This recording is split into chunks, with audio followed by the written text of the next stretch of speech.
Bom dia, boa tarde, boa noite para você que começou mais um curso meu. Primeiramente, muito obrigado pela confiança. Nesse curso aqui, você vai aprender a como montar o seu treino e periodizar para ter os melhores resultados possíveis. A gente vai entender aqui de todas as principais técnicas de treino e dos diversos sistemas de treino que são os mais conhecidos dentro do mundo do fisiculturismo. Independente se você é atleta, iniciante ou avançado, o curso se destina a qualquer um que queira melhorar a sua composição corporal e evoluir sempre. Esse curso também é interessante para profissionais da área de educação física, para ter mais conhecimento de detalhes específicos dessa modalidade, musculação. A ideia do curso é que você compreenda e consiga aplicar um treino sobre a sua individualidade biológica e maturidade muscular ou do seu aluno. Não iremos falar sobre execuções de exercícios, pois essa é uma outra competência da educação física que futuramente eu posso vir a criar esse curso para vocês. Aqui você vai aprender a como montar a sua própria ficha de treino ou a do seu aluno. Primeiro de tudo, temos que entender a que se destina o treino. E no caso deste curso, será destinado para a hipertrofia. Algumas ressalvas importantes para o curso. Primeiro, vocês precisam ter um computador para montar os treinos, já que a tabela é feita em Excel. No celular dá, sim, também é possível, mas é mais trabalhoso, não é tão produtivo. Tá? Você pode ficar frustrado, você pode demorar muito mais tempo para montar um treinamento no seu celular do que no computador. A segunda é que muitos de vocês conhecem meus vídeos no YouTube, no Instagram e até mesmo no grupo de estudos do Telegram, que eu posto sempre. Porém, procurem se valer do conhecimento do curso em específico para montar os treinos. Eu vejo que muita gente manda perguntas nos outros cursos citando os vídeos meus, mas não façam isso. Se atentem às informações passadas no curso, porque aqui eu passo um conteúdo específico e extremamente detalhado. Então não se confundam procurando informações em outras plataformas, tá? Não faz sentido isso. As pessoas que estão assistindo aqui, que são meus alunos e compraram o curso, verão que principalmente na parte do treino, muitos parâmetros se assemelharão ao meu trabalho de montagem de treino. Pode ser que alguns detalhes do curso isso não ocorra. Porque na assessoria eu trabalho com muitas variáveis, inclusive de dieta, de rotina diferenciada de cada aluno, atividades extras feitas por esse aluno, preparações para atividades específicas, exames de sangue, etc. Se eu fosse abordar esses detalhes com muita ênfase, eu teria que fazer um curso de mais de um ano para vocês. E esse não é o objetivo. A ideia é que você saia daqui sabendo montar e periodizar seu treino de musculação. Então não tentem comparar o curso com a minha assessoria esportiva, falando de algo que eu fiz para um ou para outro que está diferente do curso, porque essa comparação não é possível de ser feita. Foca no curso. Sobre dúvidas. Se tiverem qualquer dúvida na aula, pergunta no campo de comentários, que eu costumo responder aí uma vez por dia. E eu respondo a todos. Mas vale explicar que não se trata de uma consultoria. É dúvida sobre a aula e a aula em específico. Tem muitas pessoas que vêm e dão seus dados e querem que eu sugira o treino ou uma manipulação do seu treino específico. Não é assim que funciona. O curso é para vocês mesmos aprenderem a montar o próprio treino e não receber orientações minhas ou ficarem tirando dúvidas como se fosse uma consultoria. Eu procurei deixar o curso extremamente didático para que qualquer um consiga montar o seu treino tendo experiência prévia ou não. Se tiverem qualquer problema com o acesso do curso ou qualquer problema técnico, envie um e-mail para suportecursostuin@gmail.com que eu irei resolver em até 24 horas em dias úteis. Esse e-mail não é para tirar dúvida do curso, tá? Isso vocês vão fazer direto na aula, escrevendo as dúvidas nos comentários. E além disso, também vai ter uma aula bônus sobre treinamento aeróbico. Feita essa introdução, vamos então para a nossa primeira aula. Fatores como número de séries, número de repetições, intervalo de descanso entre as séries e exercícios, a intensidade do treino, a frequência semanal, estão diretamente relacionados à maior ou menor capacidade de estimular a hipertrofia muscular. Há também a influência da individualidade genética, nunca podemos esquecer disso. Alguns respondem melhor ao treino e outros não. Sobre isso, sujeitos com maior porcentagem de fibra tipo 2, glicolítica, possuem maior facilidade de hipertrofia muscular do que sujeitos com predominância de fibras tipo 1, oxidativas. Ou seja, tem pessoas que vão se desenvolver mais rápido e outras que, mesmo sendo muito aplicados, terão mais dificuldades para essa especificidade. Vendo pela minha experiência, a maior parte das pessoas está em um padrão médio para um bom desenvolvimento de hipertrofia muscular. Didaticamente, a hipertrofia muscular tem sido dividida em duas formas, tá? A hipertrofia sarcoplasmática e a miofibrilar. A sarcoplasmática, ela é chamada de hipertrofia aguda ou transitória. A hipertrofia miofibrilar, ela é chamada de crônica. Então vamos falar primeiro da sarcoplasmática. Ela é uma hipertrofia que pode ser considerada como um aumento do volume muscular durante uma sessão de treinamento, devido principalmente ao acúmulo de líquidos nos espaços intersticiais e intracelulares do músculo. Outra teoria seria do aumento do volume de líquido e conteúdo do glicogênio muscular no sarcoplasma. Sarco é músculo, plasma é líquido. Na musculação, essa resposta hipertrófica do corpo é chamado pelo termo em inglês de pump, que significa inchaço. Esse inchaço é momentâneo e transitório, infelizmente. Já a hipertrofia miofibrilar, miomúsculo, fibrilar, fibra, está diretamente relacionada com as modificações na área transversa do músculo, um aumento de secção transversa. Considera-se também o aumento de miofibrilas, o número de filamentos, tá, de actina e miosina, o próprio conteúdo sarcoplasmático, o tecido conjuntivo ou a combinação de todos esses fatores. Essa, então, é a hipertrofia que persistirá.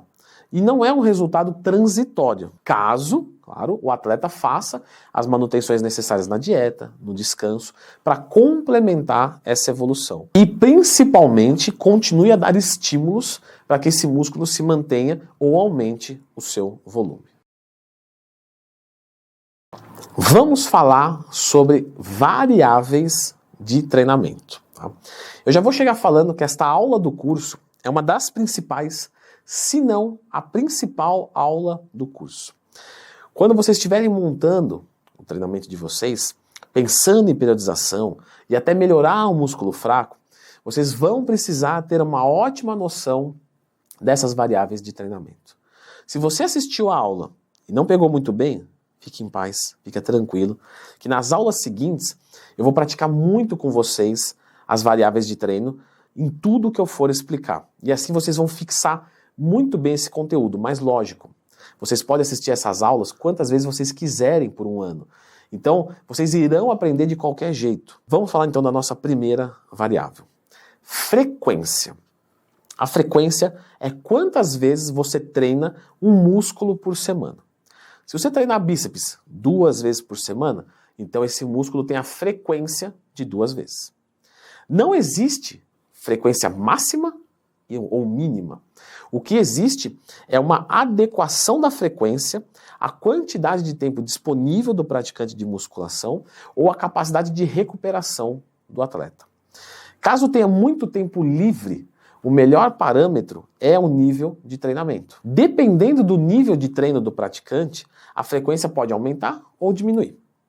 Na maioria das vezes, a frequência varia de 3 a 6 dias por semana, não do músculo, tá? De tudo.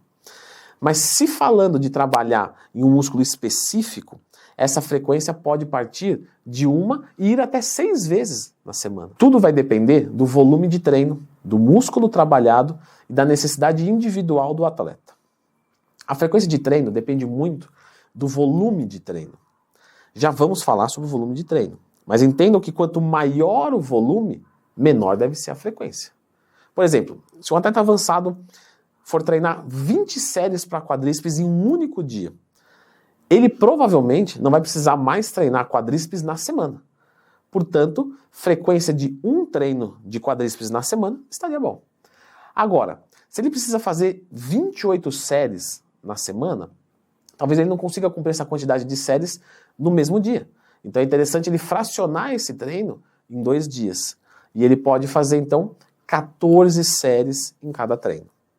Temos algumas exceções nessa questão de se trabalhar mais de 1 ou 2 vezes na semana o mesmo músculo. Tem músculos que aceitam grande frequência de treinamento, como, por exemplo, panturrilha ou abdômen, porque eles têm fibras, né, de predominância tipo 1, aeróbicas, e poucas fibras do tipo 2, anaeróbicas. Essa característica morfológica de ter mais fibras do tipo 1 aeróbicas conferem, né, a este músculo uma capacidade maior de recuperação dos tecidos. Já que no treino de musculação, trabalhamos a ênfase nas fibras do tipo 2.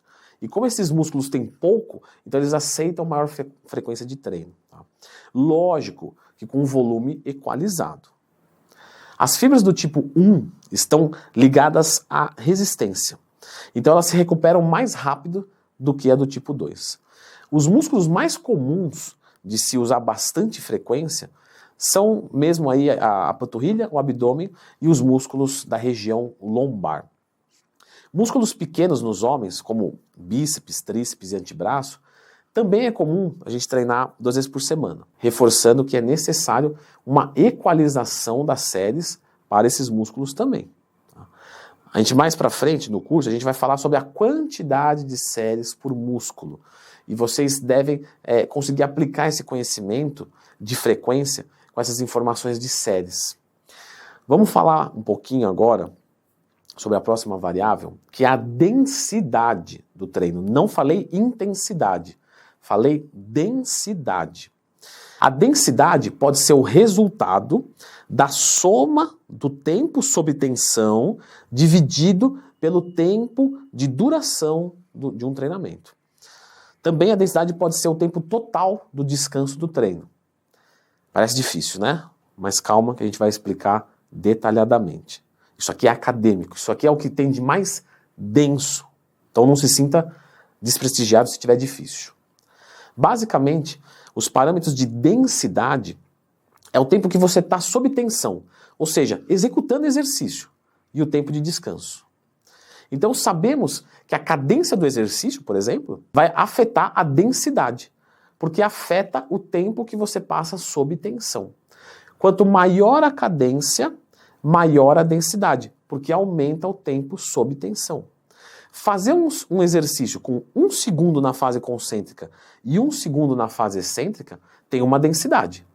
Fazer esse mesmo exercício com 2 segundos na fase concêntrica e 2 segundos na fase excêntrica tem uma densidade maior, porque você aumentou o tempo sob tensão, você demorou mais para fazer esse exercício. Por exemplo, o treino aeróbico é um treino de densidade altíssima, porque o tempo de tensão é constante. 60 minutos de aeróbico são 60 minutos se exercitando.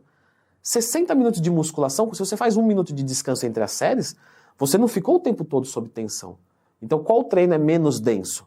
O treino de musculação, porque ele tem tempos de descanso. O aeróbico, quando não é o HIIT, o aeróbico normal, é 60 minutos direto, tensão constante, densidade altíssima. Portanto, o tempo de descanso entre as séries também afeta a densidade do treino. Um treino com 1 minuto de descanso tem mais densidade do que um treino com 2 minutos de descanso. As repetições também afetam a densidade, porque aumenta ou diminui o tempo sob tensão. Vamos supor que você faça um supino reto e na primeira série você faz 8 repetições. Se você fizer menos do que 8 na segunda série, com a mesma cadência, a densidade já diminuiu. Uma coisa que já deve ter dado para perceber, quanto maior a densidade, menor é a intensidade. O aeróbico, altíssima densidade, menor intensidade. Certo? Eles são inversamente proporcionais. Se você quer aumentar o tempo sob tensão de um exercício, ou se você quer diminuir o descanso, provavelmente a intensidade ou a carga irá diminuir. Se eu faço um supino com 40 quilos, 8 repetições, 2 minutos de descanso, se eu diminuir para 1 minuto de descanso, provavelmente eu não vou conseguir fazer as mesmas 8 repetições, com a mesma carga. Quanto mais se aumenta o tempo sob tensão e quanto mais se diminui o tempo de descanso, mais a gente aumenta a densidade. A cadência do exercício também é uma variável que altera a densidade. e, sobretudo, o volume do treino. Uma cadência mais lenta aumenta a densidade do treino, porque aumenta o tempo sob tensão. Se você faz uma rosca direta com 3 segundos na fase excêntrica e 3 segundos na fase concêntrica, significa que teve mais densidade do que uma rosca que foi feita com 1 segundo de excêntrica e 1 segundo de concêntrica. Só que isso só é uma afirmação verdadeira se nos 2 exemplos forem considerados a mesma quantidade de volume, ou seja, de repetições. Uma cadência ideal, tá, sugerida pela literatura, é de 1 a 2 segundos na fase concêntrica e 1 a 2 segundos na fase excêntrica para a maior parte dos exercícios. Cadências muito lentas, pessoal, 3, 4, 5 segundos, farão a intensidade, o peso que você coloca no exercício, ou o volume, né, as repetições, caírem drasticamente. Então, usar uma cadência adequada fará você conseguir evoluir a quantidade de repetições e também de carga que você coloca no exercício.